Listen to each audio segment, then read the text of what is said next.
Welcome back. I'm Chandra Vimala, and thank you for joining our third show. We have a guest speaker today, and that's Megan Scott. Is that right? Megan Bishop Scott. And so Megan has come to the ashram, and she's a writer, but she's also worked with a lot of group homes, and so working with youth through that. And so it's exciting for you to be with us. So thank you very much for joining. Oh, so, thanks for inviting me. So we've had a lot of emails, and thank you so much for sending it. We're really excited about being able to touch base and being able to kind of answer your questions. And so it's really exciting for us that we're bringing kind of information and being able to, give you some discussions around kind of what your questions are and some answers around them. So what I pulled today was around self-esteem and self-confidence. So there was quite a few questions around that. And so, and it's always tough around youth, around that time, especially around peer time and that, which I'm sure you found kind of from your group home too. Did you want to tell a little bit about what your work was with the group home? And basically what I was doing was initially writing life histories for foster kids so that they would know why they had all these self-esteem issues and why they didn't have confidence, and it was usually based in their background, something that had happened in the family. And as a result of that, I started teaching meditation to these teens at risk who actually were at the end of the line and were in danger of literally falling through cracks if something didn't happen to them. And the great thing about talking to them was even the ones who seemed like they were the group leader and the most self-assured guy in the house was the one with just as many insecurities as everyone else. So the illusion that someone has it together is flawed. No one has it together. And it was great getting these kids to talk about it, because then when they realized they were like everyone else, a lot of those problems vanished because they thought they were the only one who was messed up, the only one who had problems. And when they found out everyone came from the same thing, just depended on who had a better mask on.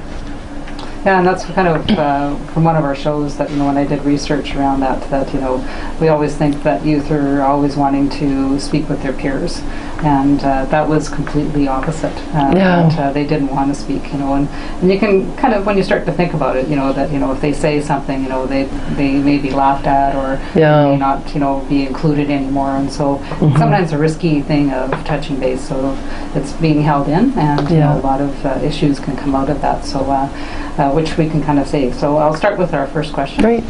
And so it's a question from Ravi from Bangalore, so thank you.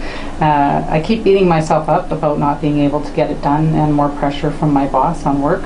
I can't remember anything, and I need to kind of work for my projects, so more pressure is being put upon me.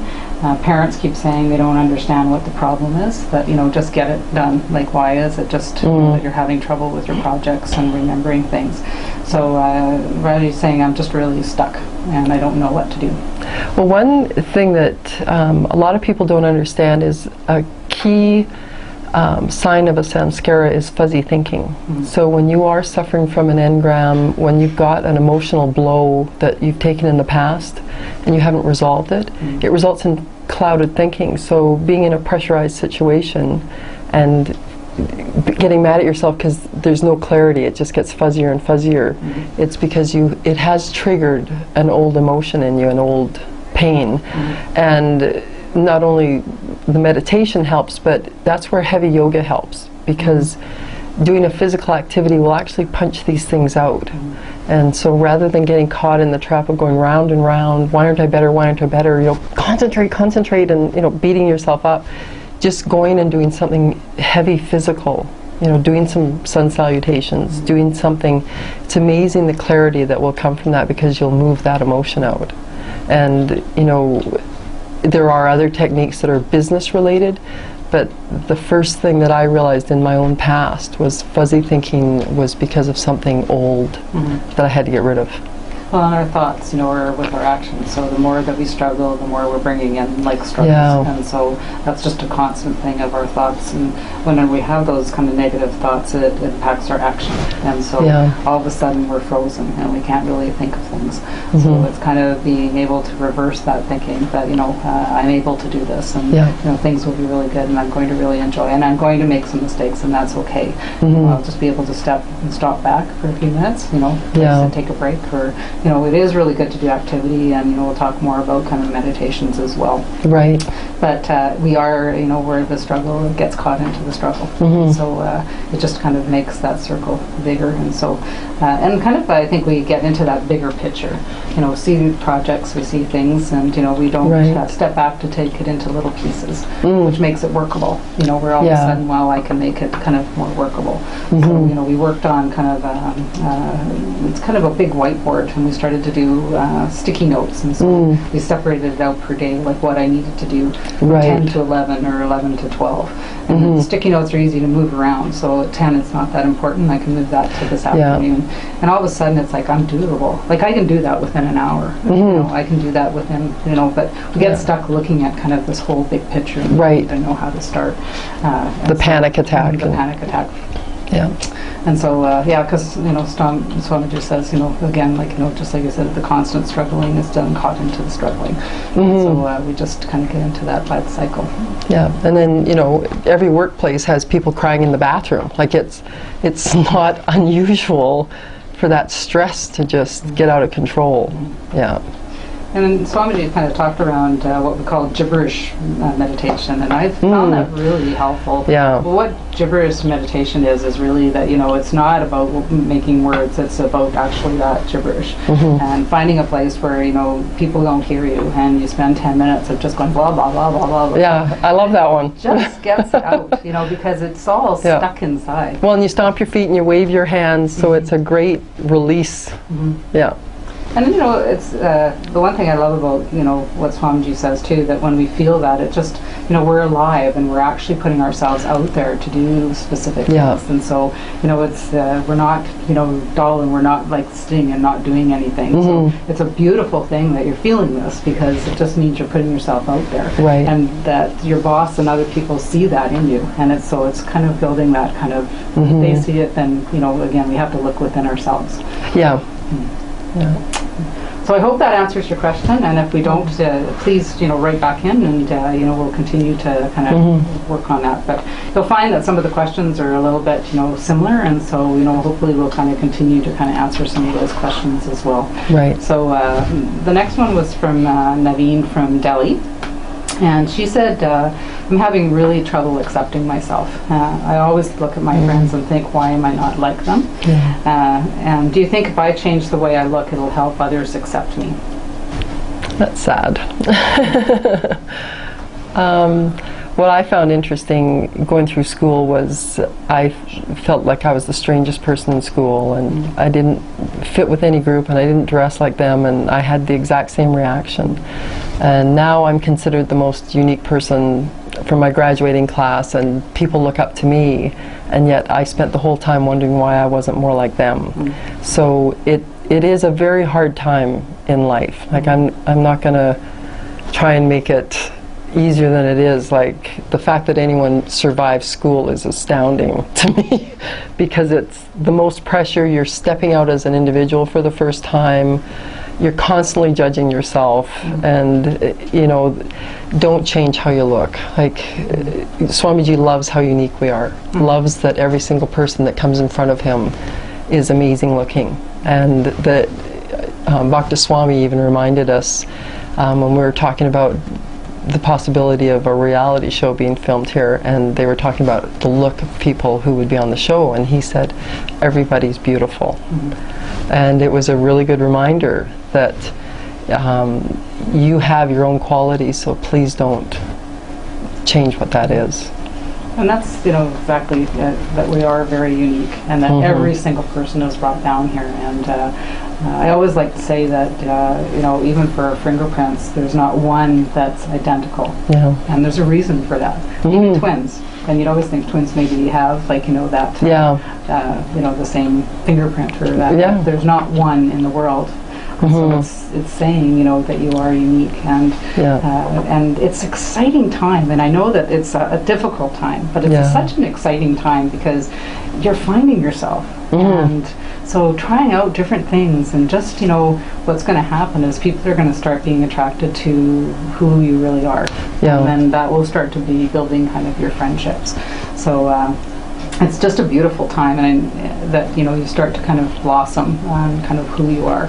And the other piece that I really loved about what Swamiji said, if we were supposed to be like everybody else, then that would be how we would be created. And so it would be like a car factory. And so it's just kind of like to-toom, to-toom, to-toom. Yeah. And, we'd have a Brad Pitt and Angie Jolie, and we just kind of keep making them, and they just keep moving along. Right? Brad number 5,000. Brad number 5,000. Stamp. Yeah, really. Right? That's right.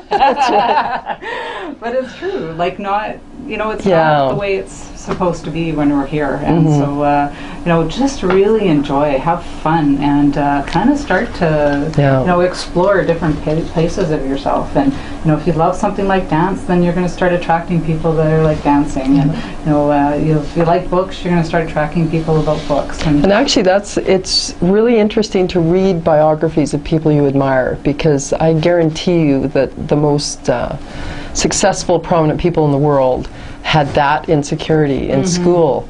Like they were usually the strange one, or the one that didn't fit in. Like you rarely find someone who was in the pack, and the most popular, who then went on to really make it. Look at like Bill Gates and like all of them. The real original ones. Johnny Depp. A lot of the people we admire didn't fit in, didn't look like anybody else. So sort of like you say, celebrate that uniqueness in yourself. And you don't know how many people are wishing they looked like you. And that's really true. We always think that, but other people are also looking at us going, oh, I wish that you did that. And, that's where I wish that there is more talking, because, working with youth, I've found that a lot of people say the same thing. And sometimes I put them all in. I used to work at a school, right? And so everybody would be saying about this, about everybody else, and I'm like, this is insane. That's right. So like I went into the school and I said, everyone's talking about everyone else, saying, I wish that I was like her, and I wish I was like that. And so it ended up like the whole school was pointing at other people. And the funniest thing in the world is the first class reunion. You go to your high school 10 years later and everyone is finally talking, and they're like, I always thought you had it together. Well, I always thought you had it together. And everyone just laughs because all of that was just an illusion. So enjoy yourself. Find out, all the things that you love to do, and start to blossom, and you will start attracting people that will be the same. And so, just really enjoy that kind of period of time. And make sure, if some of that insecurity is coming from your family, like I know my mother was very critical, and she was trying to help me come into my own. But what it was constantly criticizing every single thing I put on, or the way I had my hair. And so I was very rattled every time I walked out of the house. I felt like I didn't look good enough. So it's tricky disconnecting from criticism of brothers or sisters or family probably is one of the hardest. Because no matter what, your parents are your parents, or your family is your family. And so those things are really difficult. But, I always like to say to young people is that they're people too. And what's happened is that, they have their own samskaras, and so they have had their parents say probably the same thing as they found, right? And a lot of times, just parenthood is not easy. And so a lot of times it's just that they're just following through with what a parent has done and and generation has done. And so they just kind of automatically do things. And I think, if we sat down with them, which I have, they don't really know why they're doing that. It's just they have some guilt, or the parent has kind of done that. And I know, like my father did that. Like, they come from very strong German, Danish background. And everything was never good enough. Like, you have to do 200%, and even then, like, could you have done a little bit like better, right? And when I kind of sat down with him, as he got older, he says, I don't really know why I did that. Just because that's what my dad did. And I mean, they had like, raising kids and everything else, and so it's all of a sudden like, I don't know, it's just something that my father do what's familiar, not what's right. I did my father. So, and so it's just kind of starting to step back to say, they're people too, and they're trying, and sometimes it's out of kind of ignorance that they're doing that. So it's kind of sometimes giving a break, and then being able to just kind of step back and look within yourself. And I know that one can be probably one of the hardest, kind of from family members. So. But that's why it's a great age to be meditating. It really is, because it locks you into your core. Like, my son is multiracial, and so he doesn't look like anybody. And in school, that could have been a real problem. And he'd always meditated, and so he just would, oh well, you know, it was amazing to me that he didn't let it get to him. And all I can attribute it to was that he meditated. Well, that's really true. Like the meditation and activity, when you spend time with yourself and you're just kind of being kind of calm within yourself, and so it's easier, you know, to say, okay, you know, this is where I am. And we've got all bumpy roads. It doesn't change in youth, it changes in all our life, that, you know, we continue to have that. So it just kind of settles you enough to just say, you know what, this is where I am right now, and that's just okay. Well, the analogy my son had was, we're all on the same whitewater rafting trip. It's when you're meditating, you're in the boat with a life jacket on. If you're not meditating, you're in the water next to the boat. Like, we're all going on the same trip, but at least the meditation gets you in the boat. Yeah, with a life jacket. With a life jacket. It's a little easier. Which is really true. I've always thought of that, you know, that we're going down the river and like we've got rocks, and you can't avoid it. All of us do. Yeah. And so those rocks can be fears and worries and like all of that. Yeah. And when you're in like the boat with the life jacket, you're going to go over, but you're not going over when your body is going through it. And so that's truly what meditation and kind of the activity, like if it's walking or, you know, out and laughter. I really believe that laughter really does. Remember to cut yourself a break and so have fun. Yeah, your son's smart. That's good. So we have a question from Anita, and she's in Vancouver, and that's Canada. So she said to please help me.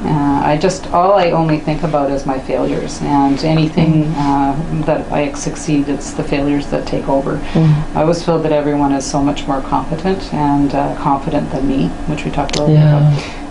And I always now avoid new challenges because of that. I had a time where someone was really laughing at me, and that just really closed me up. So, you know, how do I start kind of getting back to respecting myself and not... I remember reading a long time ago, someone said that 99% of the things our mind tells us are from something it's heard.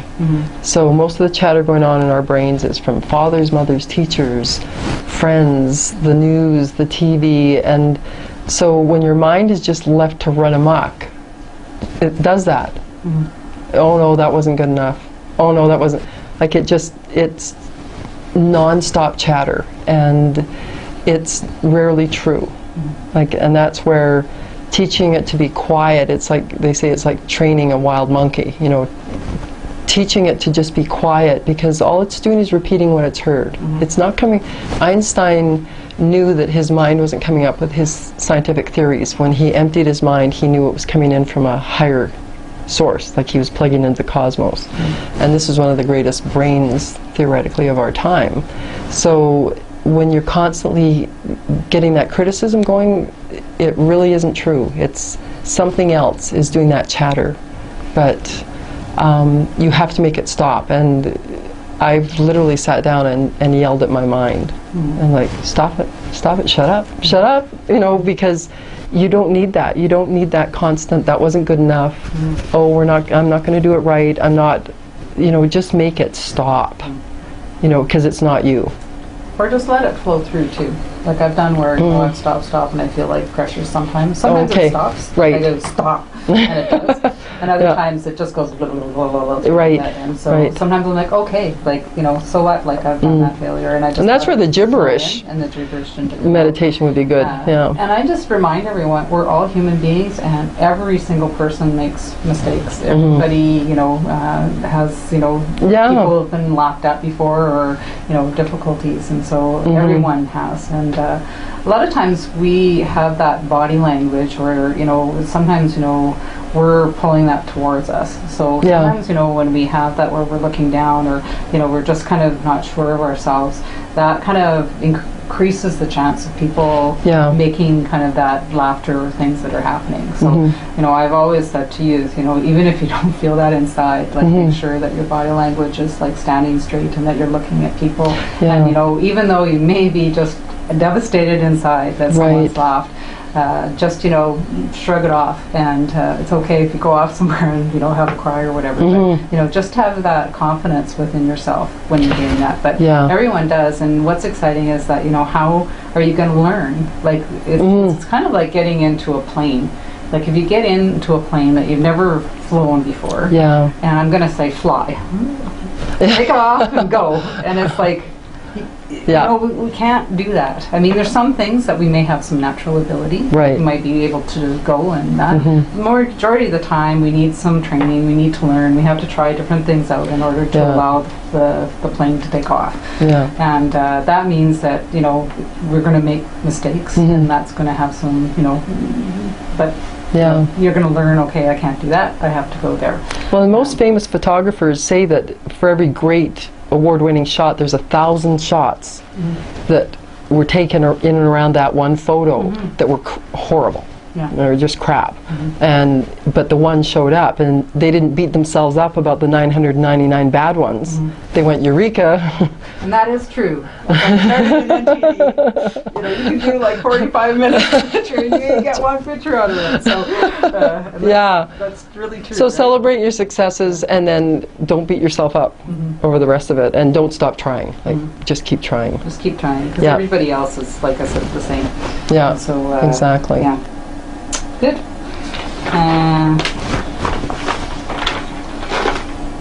The next one was from Divya from My Shore, and she said it's kind of a little similar too. We've had a lot kind of around being around successful people, and they feel kind of, this one is a lot about really feeling worthless. Oh, And so, and why do I feel so worthless when I have kind of someone that's successful beside me? well, and again, as Swamiji said, that's too much looking out instead of looking in. We can constantly compare ourselves and find ourselves falling short. I'm not beautiful enough, I'm not an Olympic athlete, I'm not, like, you can always find somebody that you're not as good as in a field. And I think Swamiji just recommends stop comparing yourself. Just stop it. Don't, if you meet somebody who's successful, if anything, celebrate their success. A lot of people get jealous and sort of weird around a successful person. Well, I'm sure I could do that if I had the time, or they go into a weird mode. Whereas if you just, congratulations, that's, and you'll find that, most of the intimidating people I've met when I just sort of was myself and said, wow, congratulations, I love the way, this happened, or I love your work, or, and they start talking to you and you find it's just a regular person. And sometimes they'll just turn around and start mentoring you. They will open doors for you if you're interested in their field. So, yeah, don't let that be a barrier between meeting their being. And that's, really true. I've learned lots, like, obviously from school, that I kind of had that myself, and I've always struggled with some learning disability, and dyslexia is a little bit that it's hard for The sound. dyslexia? Okay. Yeah, because it sounds in language. I can't say it. And so, it's always been something where you see someone talking. And, maybe just explain for a second because that's a very common thing, dyslexia. Yeah, it's just that, everything is a little bit different, but, it's the sounds that I have trouble with language, Okay. especially with mine. Sometimes the words and numbers reverse for me. So those of you out there who have that going on with you, it is actually a condition that can be worked with. So me sitting in front of a camera is but how are you going to? You keep trying, right? Yeah. And it does get better. It just takes a little bit more work for me, and then but some other things, it's a little bit faster, and everyone has that. Yeah. You always are going to find something that you're a little bit quicker at, and other things, like for me, this just takes a lot of work. But I really found, and I never knew, I was never diagnosed until much later out of school. Yeah. So I'd always kind of think, here I'm mumbling and I can't speak, and, I have all this going on in my brain and that, but, so I kind of felt very, didn't have a lot of worthiness sometimes. And so, but later on, as I grew up, it was just like the person that was there, they had, problems at home, and one had, tried to commit suicide, and, again, like everybody has something that's going Yeah. on. And so Yeah. I learned later on to say, you know what, they have a talent in this, I want to learn from them. And so just like what you said, you know, Yeah. and if you're not, you know, keep yourself safe. You got to know who that is and who you can trust. Yeah. Right? So if somebody is, you know, where you know that they're going to, you know, say something about you, or they're not going to be respectful, or they're not going to, you know, do that piece, then, you know, don't approach. But there's lots of people out there that, let's say, if for this, let's public speaking, you know, someone's Right. speaking, they're leading. There's lots of people out there, you know, or even like, you know, a peer, or, you know, a family member or whatever, Yeah. you know, that can kind of guide you on how to, and it's all learning. You Yeah. know, all of us have learned, you know, how to lead or talk is just, you know, from trying things out. I use the mirror a lot, and so just like looking at the mirror and being able to kind of, you know, work on that. But, you know, it's all of that. So there's lots of people out there that can kind of help you, you know, with that. But just remember that everybody has difficulties in different areas of their life, and you know, so it's just either learn or, you know, that we are all very unique. And, you know, Swamiji, like you said, talked about that. Everyone has their own kind of ways, and so sometimes he may be speaking to another person, and, you know, another person may feel left out. But, you know, it's just those moments where people, you know, need the assistance, and another person might not, and we may not see that. And so it's the same in kind of school, you know, that we work through kind of just that. Yeah, and so when you're up against this, or, you know, in contact with a successful person, just sort of open and think, what can I learn from this person? Instead of going, oh, that, you know, just, wow, I wonder what I could learn from this person. They've got a key to an element, you know. And just recently too, Swamiji has been talking about a lot of like rewiring the brain, and so it's kind of around the same with the thoughts and the actions that happen. Yeah. So, you know, about, and even if it feels really uncomfortable, it's kind of reversing it and doing, I'm worthy. And sitting there, just feeling that bliss and saying, I'm worthy, starts to actually, your brain can get rewired. And so that's kind of your DNA. And so there's lots of research out there now that's actually can be happening, because you continue to say that to yourself, your whole body, everything gets taken in, that I'm unworthy, I'm unworthy, I'm unworthy. So reverse it. And like I said, it may feel really uncomfortable, and honestly, that's what I did, you know, when I was in high school, when I was struggling with things. And then all of a sudden, it was just, I started to feel this beautiful energy come through. And, you know, I just thought it's okay, like, you know, wherever I'm at, you know. I never really kind of had a specific friend. I kind of was friends with everyone. And so I just felt, oh, that's okay. Like, you don't have to be like that. And so then the more that I kind of sat with myself and continued to do that, you know, it just blossomed more and more. And I just felt really good, you know, about myself. Yeah, so, that's a great... And it's rewiring. And you were looking in the mirror and sort of, because that's a great technique, looking in the mirror and going, you know, no one's got those eyes, no one's got that great, you know, those shoulders are going to carry me, and making yourself look at yourself. And yeah, that's what I, you know, taught a lot of the young people. I didn't realize, like, their body language, you know, was a lot of slumped, and they'd look down like this. And, you know, a lot of times, I don't know, it's kind of a little bit like human nature, is that, you know, they kind of pick on that. They pick up. It's a pack really mentality. And I don't know if sometimes that's even conscious, but they do pick up on it. Yeah. And so if, you know, you're standing straight and you're looking straight at people and you're like this, then they're like, why bother? Yeah. If they don't get a reaction, not a target. What's the fun? And not that I mean that they're wanting to even maybe have fun.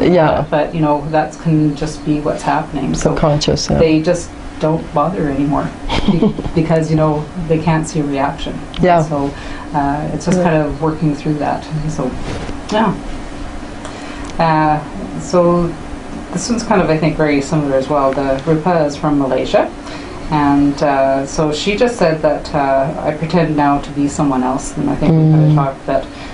But I don't feel really good inside, and she doesn't really understand why, because now she's got tons of friends, and she's got tons of changes that are in her life. You know, everything is really good. She's out, you know, partying. She's got lots of people that are calling her. You know, she's just never been as busy, you know, compared to what her life was. So, but she's feeling really empty inside.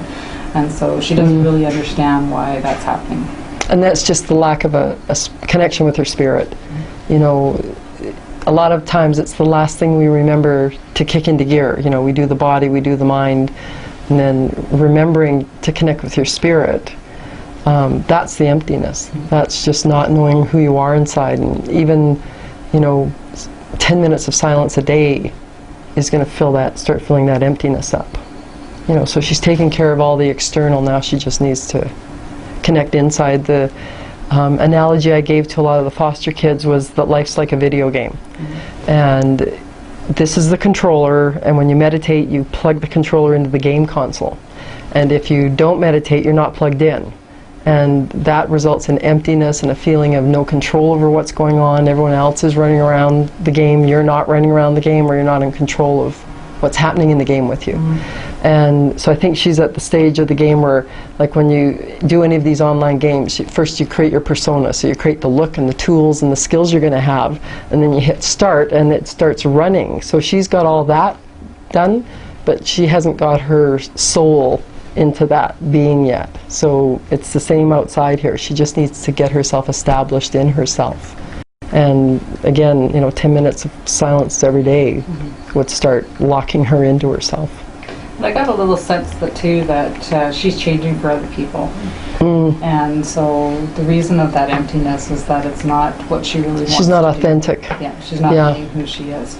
And you know, looking back in my life, it's just that I have like one friend from like high school, junior high. Like, you know, you'll find that as you grow, you're going to change your friends and you're going to be changing many things. And so if you follow continually outside, you're going to just constantly be in a circle, because somebody will always want something different from you.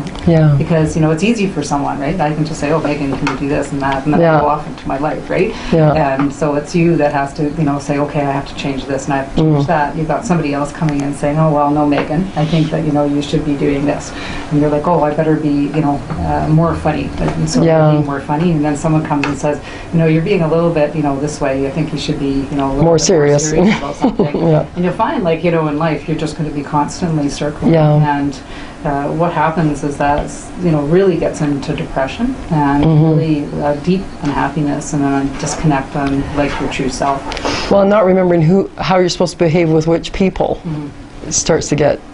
So, you know, the best thing is, like Swamiji says, get rid of all the masks. Just be who you are. And then the ones that stay with you are true friends. Like, they will be with you through anything.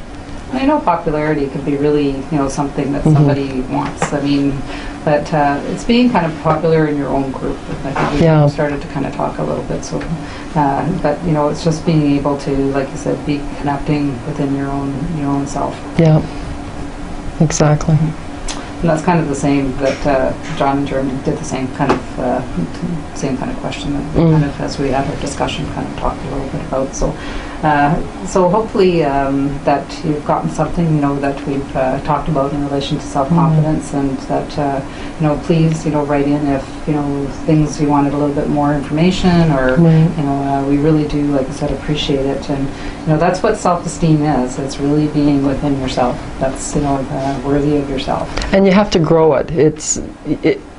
We're probably born with it, but then it gets stripped away because of all the things going on. So it really is something you have to work on putting back in yourself. But and you can bring it back. Yeah. You know, I continue to do that myself, where, you know, I'm looking at something and then I'm thinking, you know, I got to come back to who I am and build, you know, that, and that's just going to blossom. So, you know, it's a life process, and so it's just giving yourself a break, enjoying and having a laugh upon something, and and lighten up. Just lighten up. It's and, but also that, you know, we are here to, like, kind of assist and, you know, find, you know, Swamiji, of course, has guided us in a great way, and so, you know, he's you know, a young enlightened master, and that's the beauty, you know, that so many young people have been attracted just because of that, and you know, into technology and YouTube, and you know, he just really understands what's happening in today's society, and for young people and for, you know, all people. So we are really kind of blessed to have him in our life. But you know, definitely make sure that you're connecting with someone that you know, it's a little bit, you know, older as well, that can kind of help guide you, because life can get a little confusing, and it's nice to have someone with some experience to be able to kind of help you out a little bit and kind of what their experiences are. Well, and he does recommend stepping back a bit. Even though he uses technology, he doesn't let it run him, and he's even told us recently in the last few days to step back from the technology. Don't be listening to the news, watching so much TV, because it's constantly telling you you're not worthy, you're not pretty enough.